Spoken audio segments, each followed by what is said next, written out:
الله من الشيطان الرجيم. بسم الله الرحمن الرحيم. يا أيها الذين آمنوا إن جاءكم فاسق بنبأ فتبينوا أن تصيبوا قوما بجهالة فتصبحوا على ما فعلتم نادمين.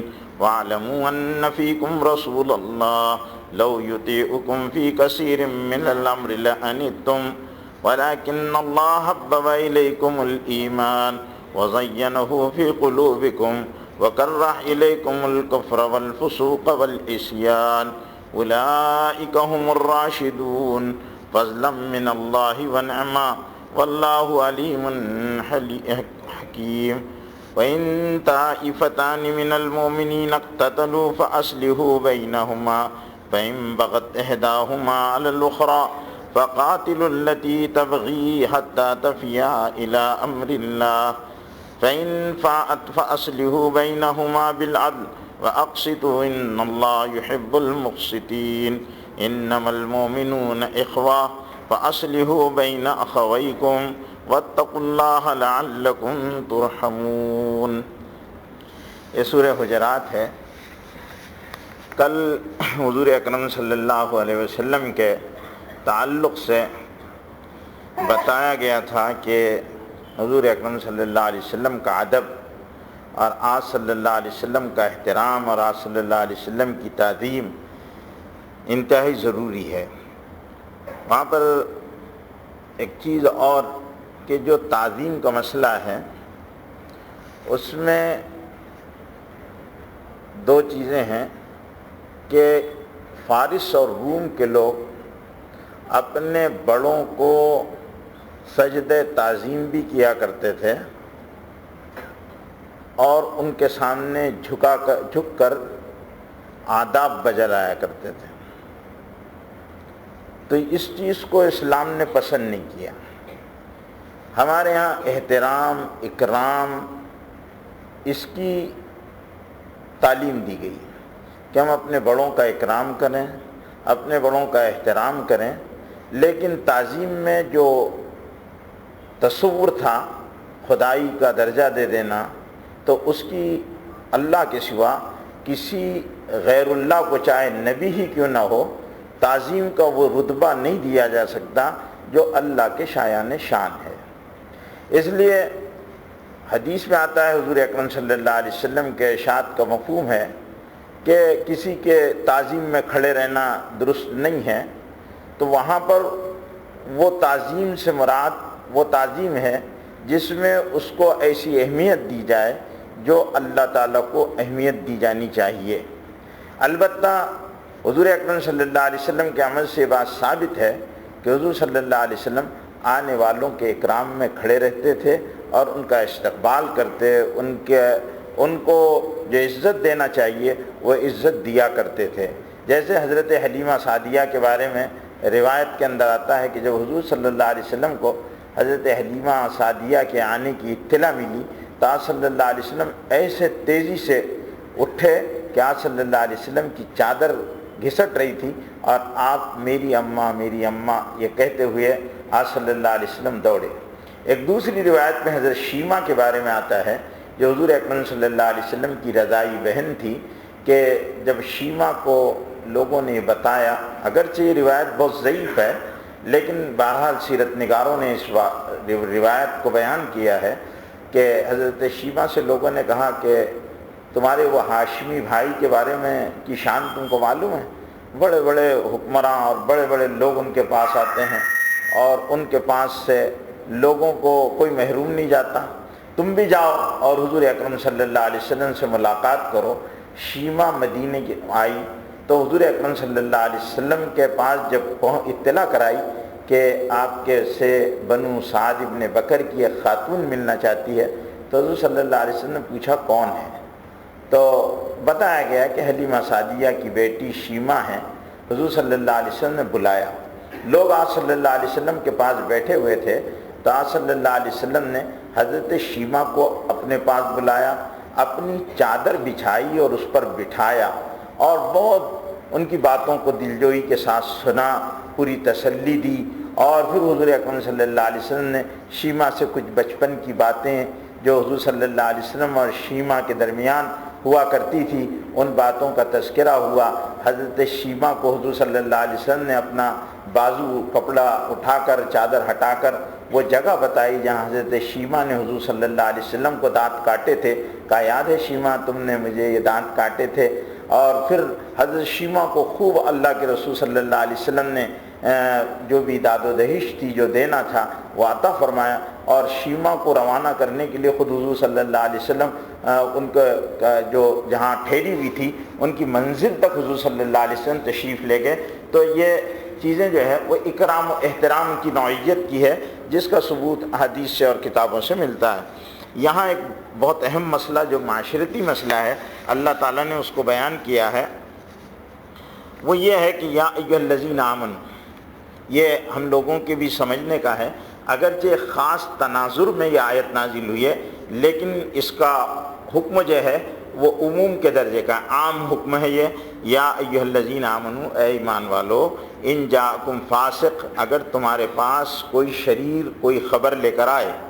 فاسق کے معنی شریر، یہاں پر فاسق کے معنی گناہ گار، فاسق کے معنی شریر۔ فاسق کہتے ہیں گناہ کبیرہ کے ارتکاب کرنے والے کو، گناہ کبیرہ، جن گناہوں کو اللہ نے بڑے گناہ کہا ہے ان کا ارتکاب کرنے والا وہ فاسق کہلاتا ہے۔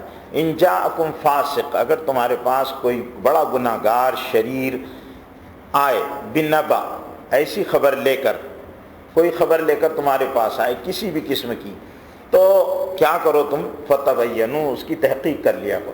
فتبینوا، اس خبر کی تحقیق کر لیا کرو۔ ایسا نہیں کہ بس آ کر بول دیا کسی نے اور بس اس کی بات کو لے کر اڑے، ایسا نہیں، پہلے اس کے اور دوسرے ذرائع سے اس خبر کی تحقیق ضروری ہے۔ کیوں ضروری ہے؟ ان تصیبوا قوما بجہالہ، کہیں ایسا نہ ہو کہ تم اس خبر کی بنیاد پر کسی قوم سے لڑ پڑو نادانی کی وجہ سے، بجہالہ، لا علمی اور جہالت کی وجہ سے تم جا کر اس قوم سے لڑ پڑو، فتصبحوا علی ما فعلتم نادمین، اور جب معلوم ہو، خبر کی تحقیق ہو تو معلوم ہو کہ بات ہی ایسی نہیں تھی، یہ تو بات ہی کچھ اور تھی، تو پھر تم کو ندامت اٹھانا پڑے علی ما فعلتم، جو تم نے کیا تو تم نادم ہو جاؤ۔ وَاعْلَمُوا أَنَّ فِيكُمْ رَسُولَ اللَّهِ، اور یہ بات کو اچھی طرح یاد رکھو کہ تمہارے اندر اللہ کا رسول ہے، لَوْ يُطِيعُكُمْ، اگر وہ تمہاری بات کو مان لے، فی کثیر من الامر، بہت ساری باتوں میں سے اگر تمہاری باتوں کو مان لے، لَأَنِتُّمْ، تو تم مشکل میں پڑ جاؤ، وَلَكِنَّ اللَّهَ حَبَّبَ إِلَيْكُمُ الْإِيمَانَ، لیکن اللہ نے پسند کر لیا ہے، محبت ڈال دی ہے تمہارے اندر ایمان کی، وَزَيَّنَهُ فِي قُلُوبِكُمْ، اور اس کو تمہارے قلوب میں گھسا دیا ہے، مزین کر دیا ہے، وَكَرَّهَ إِلَيْكُمُ الْكُفْرَ وَالْفُسُوقَ وَالْعِصْيَانَ، اور ناپسند کیا ہے تمہارے لیے کفر کو، نافرمانیوں کو اور عصیان کو، گناہوں کو، اولئک هم الراشدون، اور یہ جماعت نیکوکاروں کی جماعت ہے۔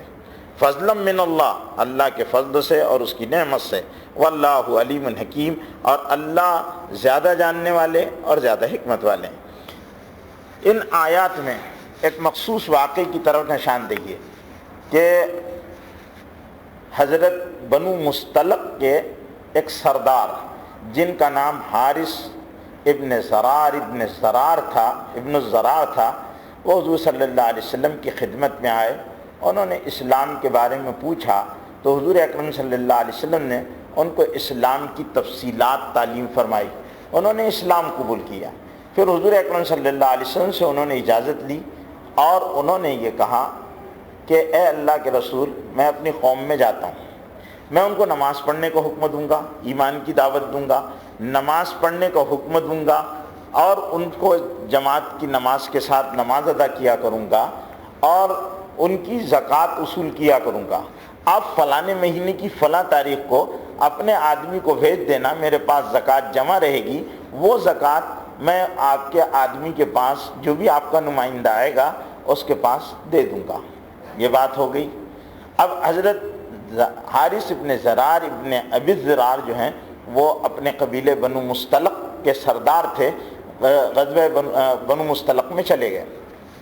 یہ جو حارث ابن زرار ابن ابی زرار ہیں، یہ حضور صلی اللہ علیہ وسلم کے سسر بھی ہیں، حضرت ام المومنین حضرت میمونہ کے والد ہیں، یہ چلے گئے۔ اب سال گزر گیا، اب جب وہ ٹائم اور وہ مہینہ اور وہ وقت آیا تو حضور اکرم صلی اللہ علیہ وسلم کی طرف سے نمائندہ ان کے پاس نہیں آیا۔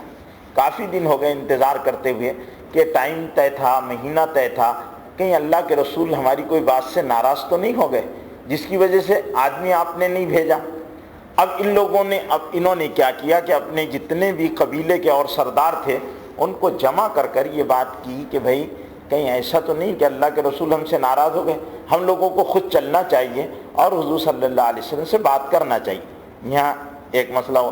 دوسرا یہ ہوا، ادھر معاملہ یہ ہوا کہ حضور صلی اللہ علیہ وسلم نے ایک صحابی ہیں ولید ابن عقبہ رضی اللہ تعالیٰ عنہ، ان کو حضور صلی اللہ علیہ وسلم نے کہا تم قبیلے بنو مستلق میں چلے جاؤ، انہوں نے فلاں مہینے میں زکوٰۃ دینے کا وعدہ کیا ہے، تم ان کی زکوٰۃ کی رقم لے کر آ جانا۔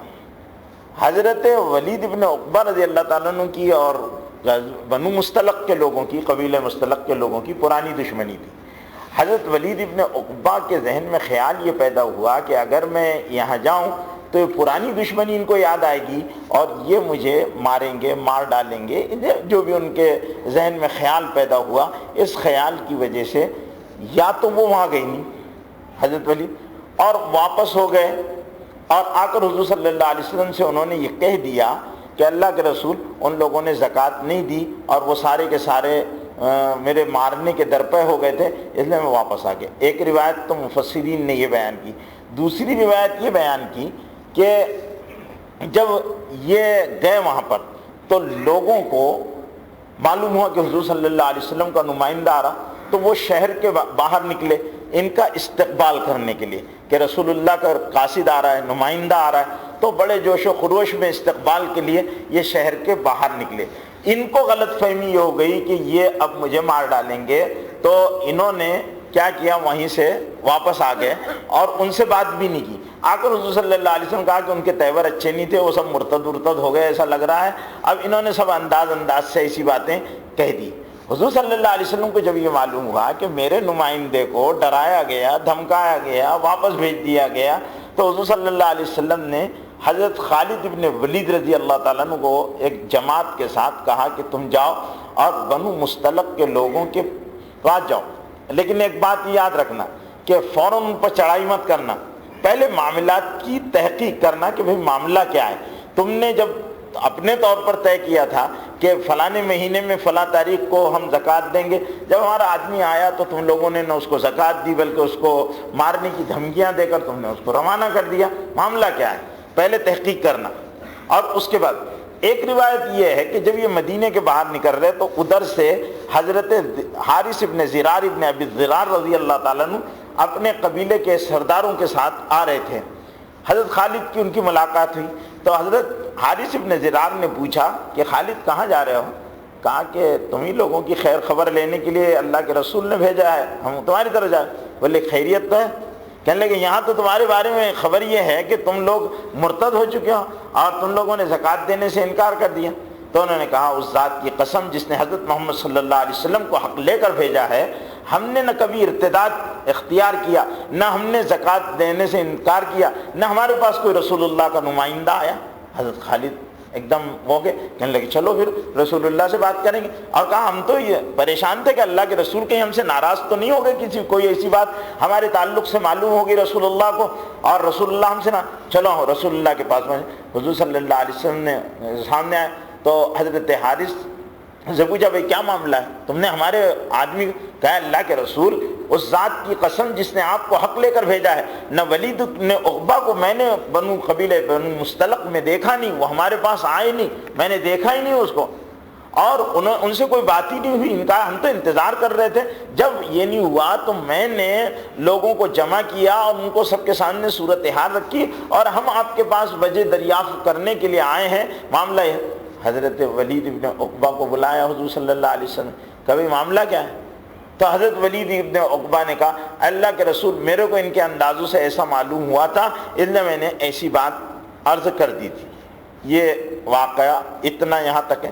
ایک روایت یہ بھی ہے، تفسیر کی دیگر کتابوں میں آتی ہے کہ حضرت ولید ابن حضرت خالد قبیلے میں پہنچ گئے تھے، تو حضور صلی اللہ علیہ وسلم نے بہت تاکید کی تھی کہ خالد جا کر فوراً حملہ مت کر دینا، کیونکہ جب یہ معلوم ہوا صحابہ کرام کو کہ حضور صلی اللہ علیہ وسلم کے نمائندے کو بنو مستلق کے لوگوں نے واپس ہی نہیں کیا، ڈرایا اور دھمکایا اور زکوٰۃ دینے سے انکار کر دیا، تو صحابہ کرام بہت زیادہ غصے میں تھے۔ انہوں نے کہا جا کر ان کی اچھی حجام پٹی کرنا ہے۔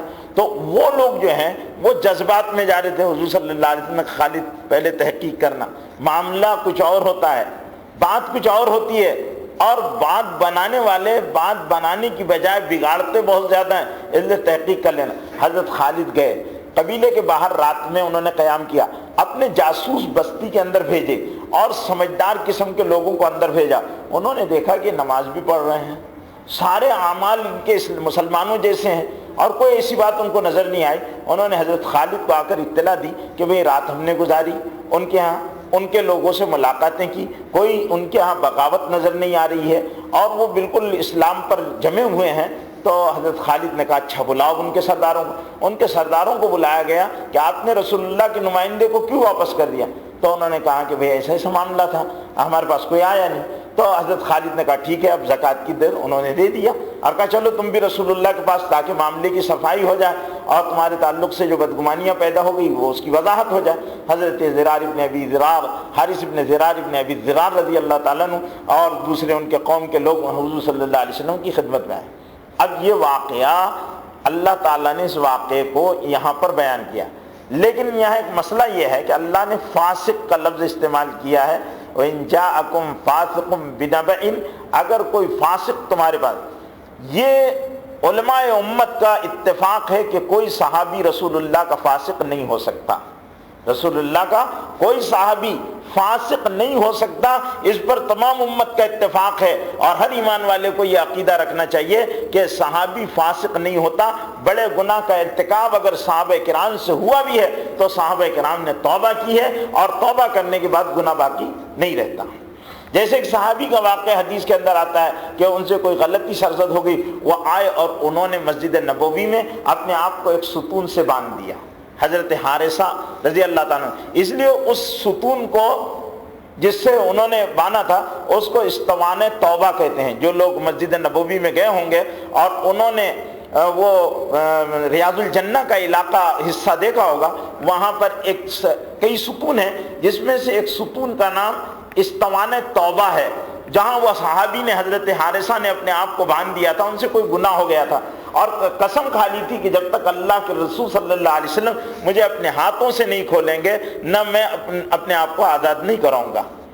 حضور صلی اللہ علیہ وسلم نے کہا کہ بھئی اس نے اپنے ہاتھ سے باندھا ہے، میں کیسے کھولوں؟ اب وہی کا انتظار کر لو، معاملہ اللہ کے ہاتھ میں چلا گیا، اب اللہ فیصلہ کریں گے اس کا کہ اس کو کھولنا چاہیے کہ نہیں کھولنا چاہیے۔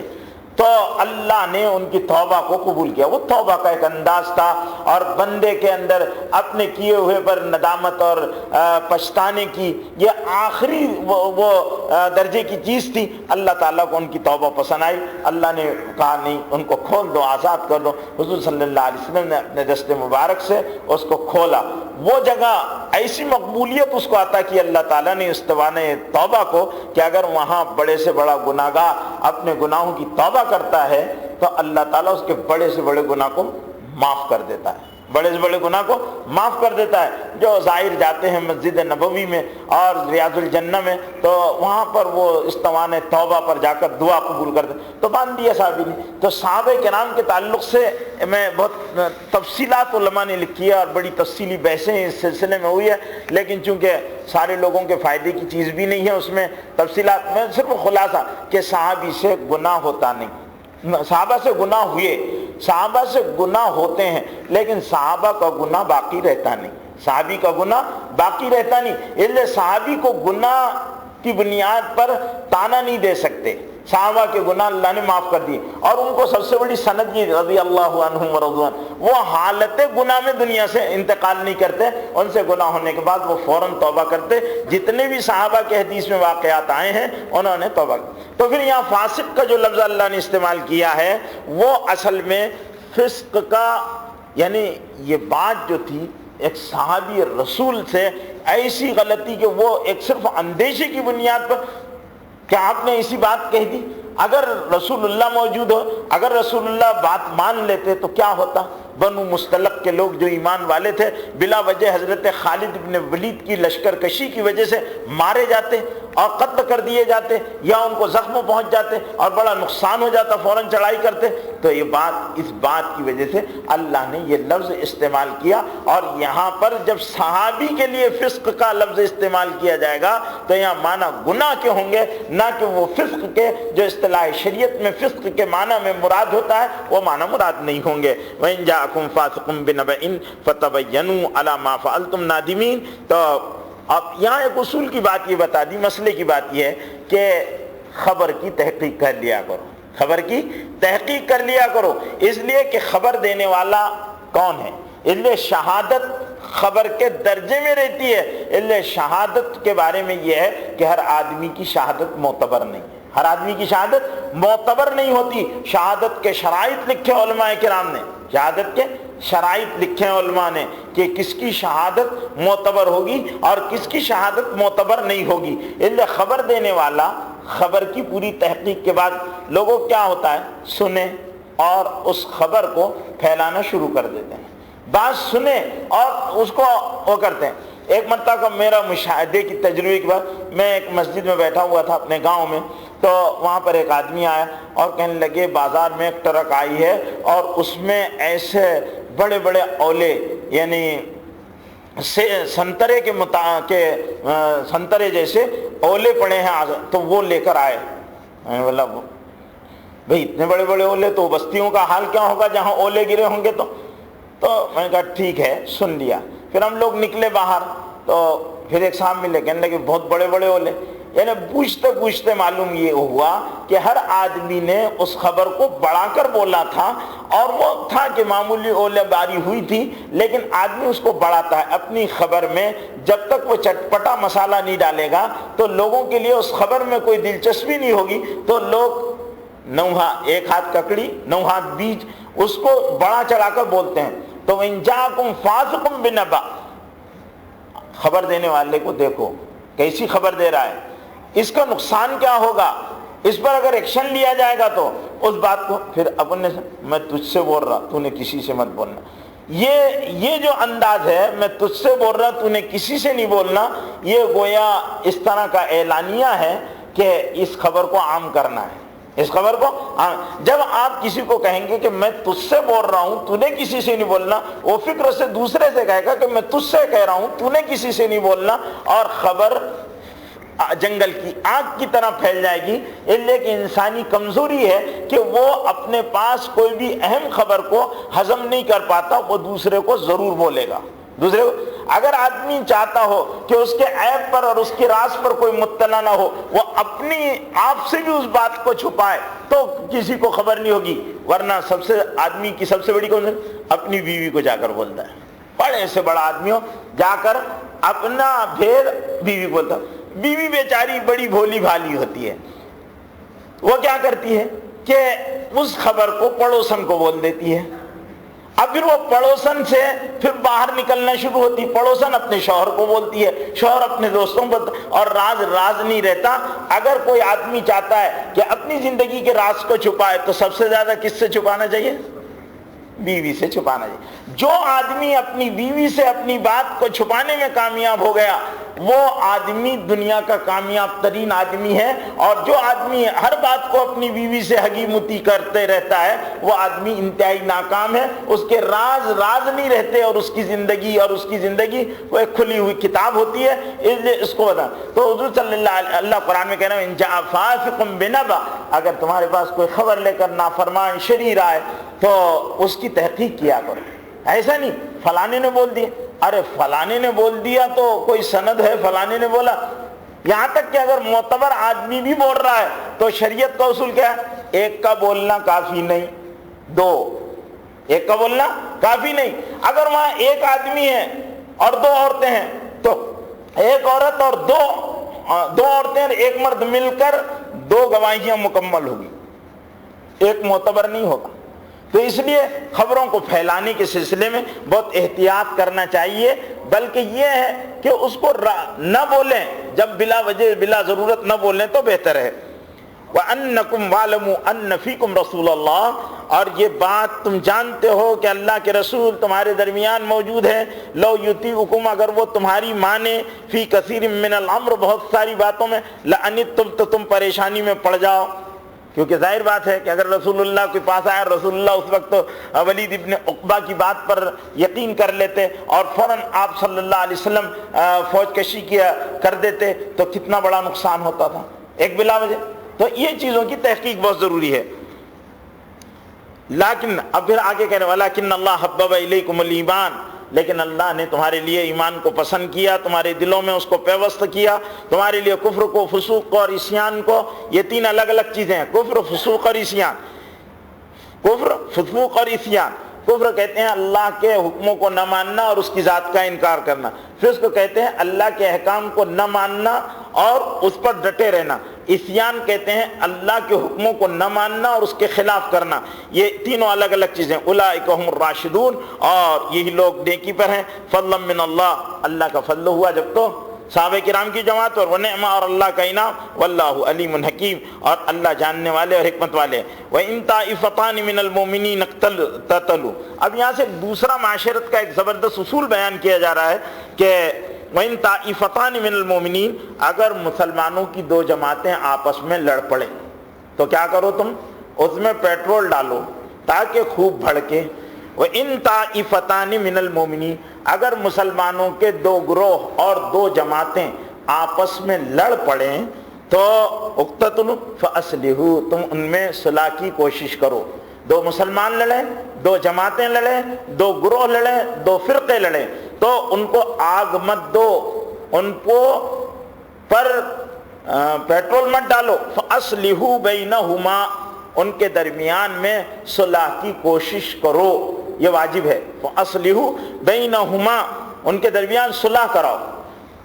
فَإِن بَغَتْ إِحْدَاهُمَا عَلَى الْأُخْرَىٰ، اور اگر ایک جماعت دوسرے پر زیادتی کر بیٹھے، فَقَاتِلُوا الَّتِي، تو تم لڑو اس جماعت سے جو زیادتی کر رہی ہے۔ فَإِن بَغَتْ إِحْدَاهُمَا عَلَى الْأُخْرَىٰ فَقَاتِلُوا الَّتِي تَفِي فَقَاتِلُوا الَّتِي تَبْغِي، تو تم لڑو اس سے جو زیادتی کر رہی ہے، یعنی منا رہے ان کو کہ بھئی دیکھو یہ غلط ہے۔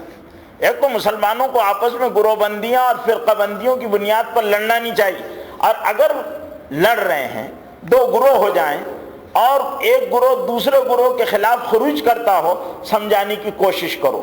کیونکہ صحابہ کرام میں بھی ہوا کہ حضرت علی رضی اللہ تعالی عنہ کے خلاف صحابہ کرام کی جماعت نکلی، اور کون نکلے؟ حضرت طلحہ۔ حضرت طلحہ جانتے ہو کون ہو؟ حضرت طلحہ کے بارے میں حضور صلی اللہ علیہ وسلم نے کہا کہ زمین پر، اللہ کی زمین پر چلتا ہوا شہید ہے۔ ایک دن جا رہے تھے تو کہا اللہ کی زمین پر چلتا ہوا شہید ہے، اور کس کے خلاف لڑتے ہوئے شہید ہوئے؟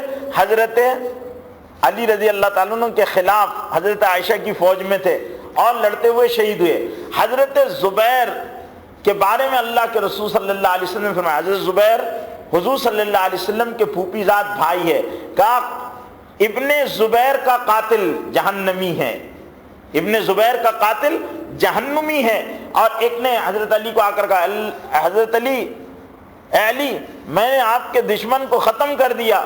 حضرت علی کہنے لگے تو نے بڑی بری خبر سنائی، میں تجھے جہنم کی خوشخبری سناتا ہوں۔ میں نے اپنے کانوں سے حضرت رسول اللہ صلی اللہ علیہ وسلم کو کہتے ہوئے سنا ہے کہ عبداللہ ابن زبیر کا قاتل جہنمی ہے، تو جہنمی ہے۔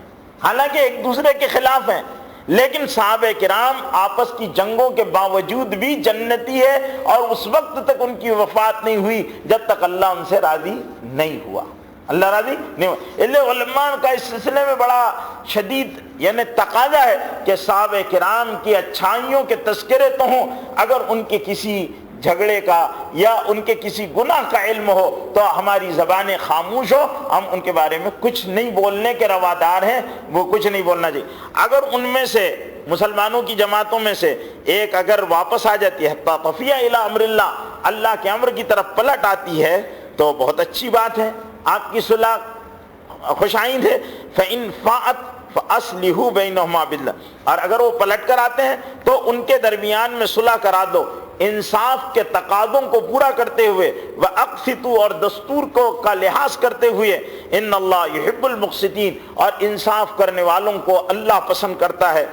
إِنَّمَا الْمُؤْمِنُونَ إِخْوَةٌ، مسلمان آپس میں بھائی بھائی ہیں، ہر ایمان والا دوسرے ایمان والے کا بھائی ہیں۔ فَأَصْلِحُوا بَيْنَ أَخَوَيْكُمْ، اپنے بھائیوں کے درمیان میں صلح کرایا کرو، لڑائی مت لگایا کرو۔ لڑائی لگانے والا، عیب جوئی کرنے والا، فتنہ پیدا کرنے والا اللہ کو پسند نہیں ہے، اللہ کو پسند نہیں ہے۔ یہ فتنے کی باتیں، لڑائی کی باتیں، فساد کی باتیں، ان سے پرہیز کرنا چاہیے۔ وَاتَّقُوا اللَّهَ لَعَلَّكُمْ تُرْحَمُونَ، اور اللہ سے ڈرو شاید تم پر اللہ رحم کر دے۔ کل اور معاشرت کے انشاءاللہ احکام پڑھے جائیں گے۔ وآخر دعوانا الحمدللہ۔